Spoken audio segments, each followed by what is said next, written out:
Hey YouTube fans, people into webs, it's me, Sylvester G1, coming at you for another Star Trek, the official Starships collection review. Yes, I am needed to get back on the track with these. I have been distracted very largely on this recently, and I will be uploading gaming footage at some point, but that is just taking over my life at the moment, so I thought I'd get back onto this, you know, the reason why you're here. So, as per usual, we are doing issue number 135, Dala's Delta Flyer, and that'll come into thing in a minute. So, as per usual, you get a nice glossy magazine. I think mine is a little bit bent in the corner there, which is a bit of a shame, but there you go. So, nice glossy magazine, Starship as usual, but more on that in a little while, so we shall get a crack on, shall we, boys and girls? So, Dala's Delta Flyer. Interesting shot they've chose the arse end there, and I think whoever's picked the picture thinks that's the front end, and it isn't, because we've got the arse end there as well. So, type cargo shuttle in use 2376, length 30 metres approximately, crew 3, top speed warp 9, and weaponry phaser emitters. We've got a nice CG shot of the ship there as well, which is pretty cool. The ship used by Dala, Mobar and Zar was old, worn and clunky looking, but were nevertheless able to pass it off as a highly sophisticated Delta Flyer. They used this rather decrepit vessel to then fleece unsuspecting aliens of valuable goods. One of the part of Dala's ship that bore passing resemblance to Starfleet vessels, the bridge layout and decor, slight similarity to the real thing, but everything else was frayed, a bit clean, a bit dingy.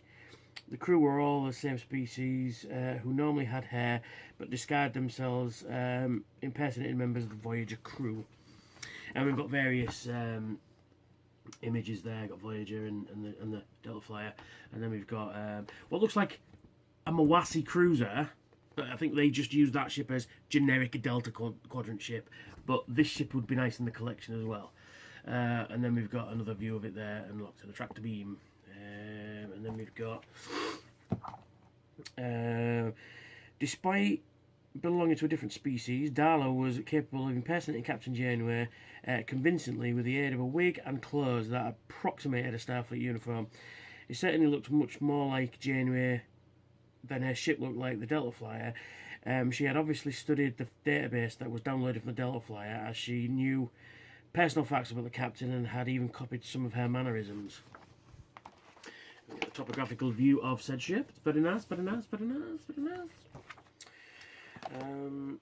After Dala, Mobar and Zar had been apprehended by the crew of Voyager, Captain Janeway recorded in her log that they had returned the Bolemite to the Telsian miners, recovered stolen property from 7 different worlds. The heating coil that Neelix acquired from Dala caused the systems... Oh, sorry, it's just my computer's flashing. Because systems failures on 9 decks, including problems with the replicator after it was integrated into the stove in the mess hall. Dala and her accomplices sold Federation membership to the Van and promised them they would fight their enemies. The only problem was that they had already done the same with Polarans, one of Van's worst enemies. Dala, Mobar and Zar were from the only con artists seen in Star Trek. Far from the only con artist seen in Star Trek. Harry Mudd was a notorious con artist in the 23rd century, while Marx Mazur, the Elorian trickster, used his natural powers to scam members of people on Deep Space Nine 2370. And then we've got some design of the Delta Flyer. Tim Ells designed this bad boy. That is a really cool design. I really like that one. That should have been a ship at some point. And then we've got basically the design there ready to go. Again, another one that looks kind of like a Star Wars vessel. And then Star Trek Voyager Season 6 visual effects. The visual effects team on Star Trek Voyager talk about the challenges they face in some of the episodes. Latter half of Season 6. Actually, yeah, the CGI got a lot better the later seasons of DS9 and Voyager. And we've got some CGI flies, I believe they are. And then we've got mining facility, and then the crew watching the Zincati match. And then we've got, you know, CGI vistas and stuff like that, which is we're getting a lot better by this point. And that is a cool shot. It's one of my favourites. Is it Collective is the episode where the real Delta Flyer is caught inside a ball cube, and the camera pans out to see other ships that are ready to be assimilated, and then you've got Harry Kim sort of in the cockpit and he's looking around. It's a pretty cool shot. It just shows you how big the Delta Flyer is. That would never fit in the bloody Voyager shuttle bay, I don't think. But there you go.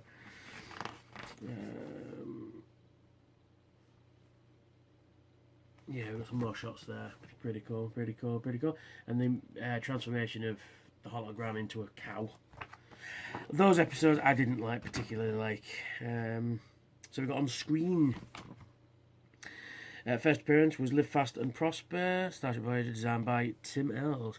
Caitlin Hopkins, who guest starred as Dala in Starship Voyager episode Live Fast and Prosper, had earlier played a powerful and seductive voter named No, it's not. It says Kalani here.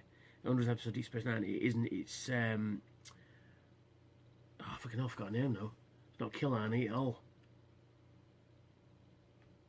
Do you know, I'm going to have to look that up before I go any further. I'll probably edit this bit out. Kilana, that's it. Kilana is her name. Not Kilani, Kilana. On episode Deep Space Nine, The Ship, which is actually a very good episode.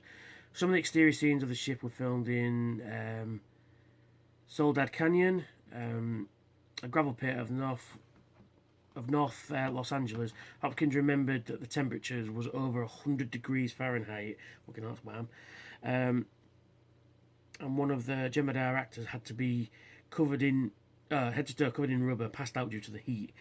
The heating coil and helix used from Sister Dala subsequently accused a number of Voyager's systems malfunction. Had previously been a cloaking device on Quark, fitted to a Cardassian shuttle in Deep Space Nine episode Profit and Loss. The prop was used again as a piece of Xindi technology that the alien named Tarquin studied the Enterprise episode in Exiles. Live Fast and Prosper were written by producer and writer Robin Berger. She wrote 2 other episodes. Memorial, that's a good episode actually, and Fairhaven. She also wrote the Next Generation episode of The Hunted. That's a fantastic episode. And we've got the image on the back there. There we go. We got through the magazine. Onto the ship itself. And here it is. Very nice, very nice, very nice. Now, I have got a few criticisms. Firstly, these should be clear plastic.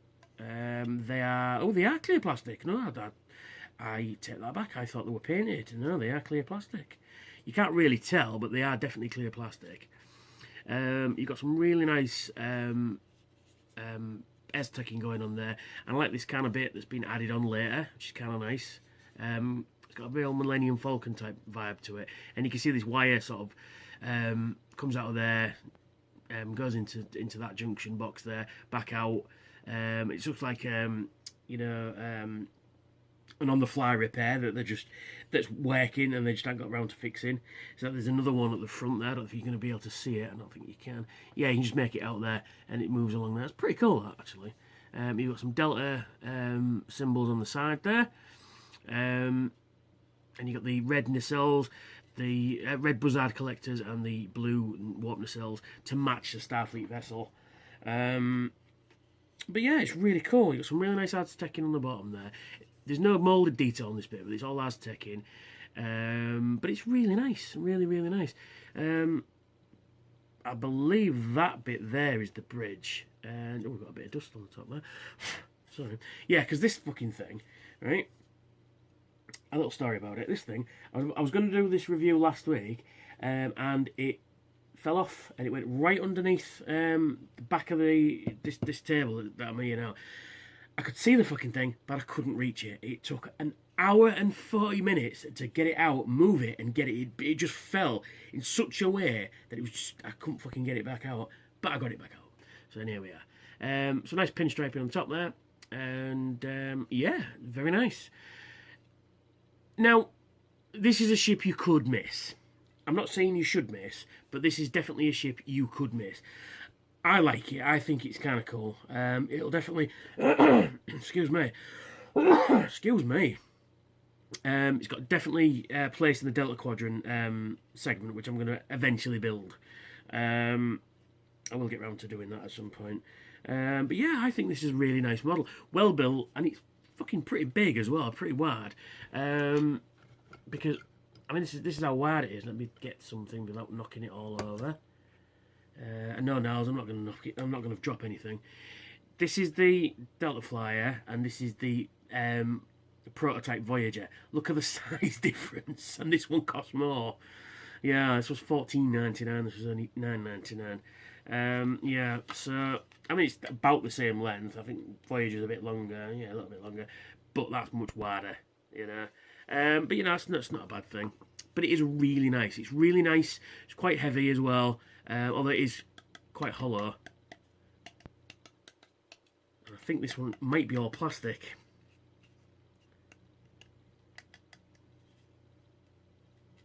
No, the front section, this section is metal, the rest of it's plastic. It's not a bad thing. But it's cool. I like it. It's got a really weird design. I mean, it's one of those ships that I think they did use it again later. But it's one of those ships that you could scale this up and add weapons to it, and it could be a warship, because it has that kind of look to it. But it's really cool. I like it. And you get the stand as well, which is very, very dusty. I need to really dust this lot out. And on the bottom it's Dala's Delta Flyer, as per usual. And then it just fits on the stand very nicely and securely, right on the wingtips. Thus, yeah, very nice, very nice, very nice. So, thanks for watching me prattle on about this ship. The usual Patreon, Patreon, playlist, subscribe and like, and hit that notification bell. And yeah, and I will get back to you as soon as possible, because I've got one ship I've been really waiting to do since they announced this thing. So yeah, I will be doing that next. So thank you very much for watching, and I will catch you all very soon. Adios.